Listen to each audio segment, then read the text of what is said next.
Hey there, happy Sunday. Thank you so much for tuning into Sundays with Trenae. This week, we're going to meet Brice Izyah. He's a Philadelphia native.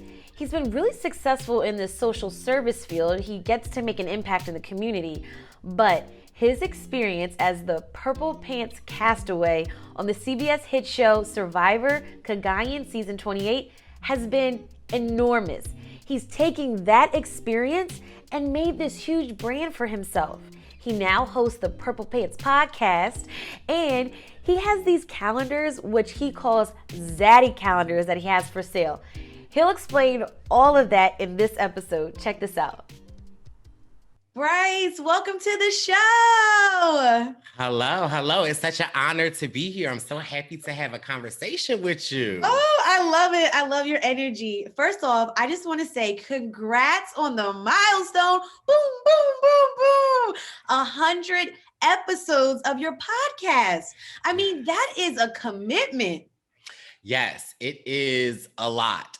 When I first started podcasting, I didn't think it would be anything. And I soon quickly realized how it's a reflection of myself. And so, I just can't put anything out. And so it is not only a commitment, but it's time management, it's organization on top of a life that I already have. So I really wasn't even going to celebrate 100 episodes because I was like, what is that? But so many of my friends and supporters were like, no, that's actually a big milestone. Not a lot of people reach that level of consistency. So I had to take my own advice and receive my flowers. And so, yes, I appreciate that. Thank you so much. You're welcome. And yes, consistency is like really challenging if you're managing a 9 to 5, you got a lot of things, you got to remember to drink water, like it's so much stuff, but you were able to do it. I mean, I just love your energy on your show, and you're able to just bring out your personality. I mean, where does that special light come from? It's so funny because I feel like my special light is the thing that growing up I felt like was my handicap, and just really living in my truth and being an openly gay Black man. I felt growing up that was the thing that would hold me back, and I find that the more I lean into authentically who I am is really when I that energy, it bubbles up. And there's so many times people are like, your energy is so infectious. I get life from it. And I'm like, I don't really see what you see because I'm just authentically living in myself. But the older I get, because we in our early to late 20s. Yes, I'm gonna be 21 for a little bit. So, the more we mature into our 20s, I realize that is like, that's my gift. And, people search years and years and to figure out what their gift is. And so I try to lean more into it. And the more I lean into it, the more blessings I see, the more that I can see from it. And so really it's just really just me being my authentic self. I love that. Now I'm taking notes too. I'm like, yes, I should be doing this. So on your IG page, you write outspoken. And I love that because you recently in an article, you talked about just being outspoken, being a representative for the community that you belong to. And why is that so important? And what did that experience on the CBS show Survivor really tell you or show you about representation? It's so interesting that you say that. The being on the show, I was on the 28th season of the show, and I was the show's first openly gay Black castaway, and it really. I did not have a negative experience, but the experience that I had was interesting because when what was shown of me, I felt like was that's all y'all got. Like, it was just really interesting because, and for me, it was a reflection of, what?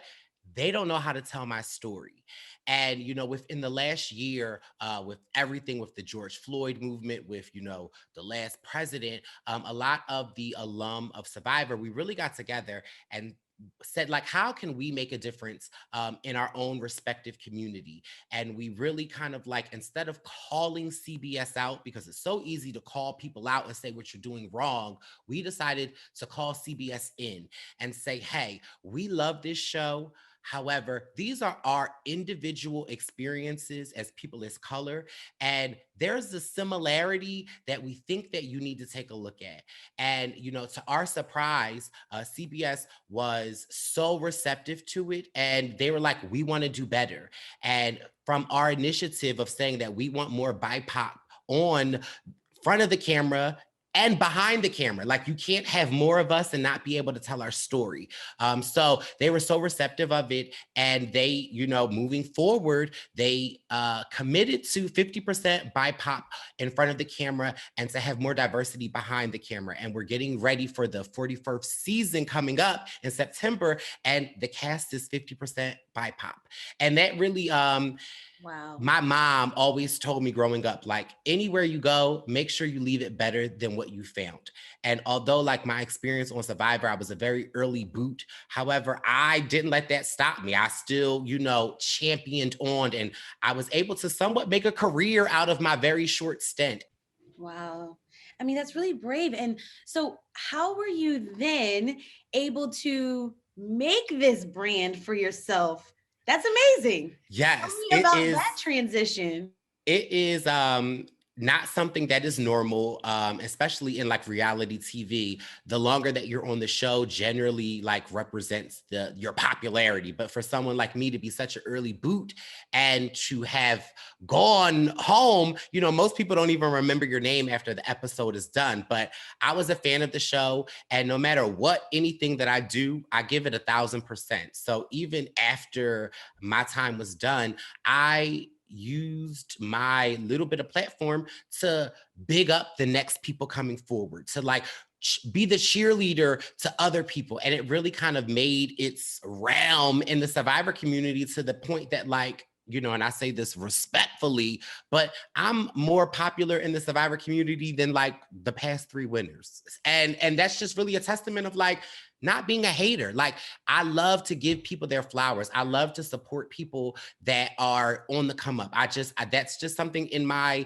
nature. And I feel like although your dream or your idea of what you want may not pan out the way that you want it to pan out, that doesn't mean that like you give up on yourself. That doesn't mean that you like stop believing in what you believed, and you never know what it might morph into. And I'm still in that process of waiting for the morphing to happen, but I'm still going to continue to just support, to love on people, be crazy, and just have fun. And I really feel that a lot of time in life, people don't have fun anymore, because whoever said adulting was fun, because it's not. Okay, I don't like it. It's like, but I feel like we have to have fun while we do it.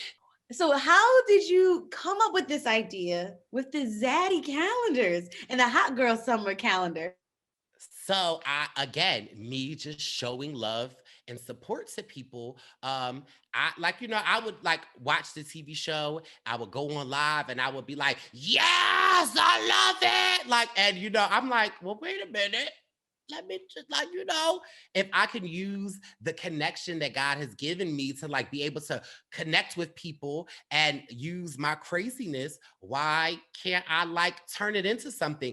And I have to say that the Zaddy calendars, I'm currently right before this conference that we had, I literally just was meeting with the editor to kind of finalize the 2022 Zaddy calendar. And it's really been something super positive, and not only positive, but like for me to see like the direct effect of it. Like, I'm using the Zaddy calendars to pay my student loans off. And it's like, it's just like, wow, something that I randomly just created and used my own like craziness and propelled it into something. And it's not even something that necessarily I want to do. I've cultivated a fan base that is like forcing me to be like, when's the next one coming out? And so it's a test to just like living in your truth and just authentically following the path that may not be so popular to others. And I feel like in this social media era, it's so easy to just like follow the trend to be trendy or cool. But like, no, hard work, dedication, and consistency really are attributes that pay off. Okay, like the timing of this to my life right now. I'm like, okay, all right, I'm gonna do this. So going back to Zaddy calendars, who's featured in the calendars? Tell us all the details. So I have in the past always just used Survivor. That's kind of the platform that has, propelled me to where I'm at today. So I always try to use like, current survivors. And a lot of times people feel like Zaddy is like very vain in the essence of it's somebody that looks aesthetically nice. However, I choose to use Zaddy as, in order to be a Zaddy, you've got to be an ally. You've got to be somebody that is supportive. You've got to be somebody within the last 4 years, you got to be on the right side of the curve. And so that's really what, to me, a Zaddy is. And so like, Survivor's going on its 41st season. So I have a lot of people to pick from. And again, working on this current Zaddy calendar, I am currently expanding to other reality TV franchises because the sky's the limit, So it's fun because I get to connect with people that I normally wouldn't connect with. And I'm always so surprised when I'm reaching out to people to say like, hey, do you want to be in this calendar? And I'm always like, oh, they're going to say no. But again, I'm working on my 4th installment and I'm working with some of like the biggest names in reality television. And 1, they know who I am. 2, they're always like, I've been waiting for you to ask me. I'm like, how you even know about this? So it's a very humbling experience. That's amazing. Okay, so then you branched off and you have now a hot girl Summa calendar as well. Tell us about that. So again, my 2nd year into the calendar, I got some criticism that I could have been like, hater block. But instead, I like to use criticism to grow. And I like to use criticism to say like, there's always truth in someone's opinion. And again, like I say, like, it's not what you say what you want to say, but say it respectfully. Like, don't call someone out, call someone in. And so I got a lot of criticism that, my calendar was very one-sided. So if it's one-sided, then I'm gonna make it two-sided. So, just turning something negative into people saying like, oh, this isn't, like, I wouldn't buy this. I'm a heterosexual guy. Okay, well, now I got something for you. So what's up? Support me. All right, so let's talk about how you wind down. You often tell the listeners, get your box of wine. But I'm really curious to know, Brice, you are so busy. You got your hands in a bunch of different things and you're making such an impact. But how do you prioritize Brice? So, and I'll be honest, because I feel when you hit me up, you said we can have an open and honest conversation. That's something that I struggle with. I am the type of friend that call me 4:00 in the morning, I might cuss you out, but I'm an answer. I'm a Pisces. I'm a water sign. I'm a caring person. So I tend to put other people before me. And that's something that, I'm working on. I always say on my podcast, I'm on a road to a better Brice. The road has a lot of pit stops. It got a lot of bumps. It's got a lot of hills, but I'm consistently on that road. When the pandemic first hit, I was somewhat excited to have things slow down and be like, you know what, I don't have to be as busy. But I soon learned that I can make myself just as busy in my home and really kind of sort of work myself to a point that's not really healthy. And one of my self-care tactics that I've really been implementing, and especially like within this last month, is actually saying no. And really like taking, yes, like, Because for me, the type of person that I am, like, I feel like no is negative. No is like, I don't like, but in regards to like my time, in regards to, like for instance, if I don't have to like work on a Sunday, all I want to do is lay in my bed in my underwear and watch some Netflix and, just not do anything. And, my friends might call me and, I don't pick up. And I've really kind of sort of had to like set boundaries to say to people like, I don't really have much to give to you right now. Like, I can't answer the phone. I'm going to talk to you on Monday. I'll talk to you on Tuesday. And really kind of sort of like setting those boundaries. And at first, again, I'm the type of person, like, I don't want anyone to be mad at me. Like, I don't want anyone to like not like me. But at the same time, I always tell myself, well, treat yourself like you're one of your friends that you care about. And when I really started to think about that, I'm like, I need to change a lot of what I do because I'm not caring for myself.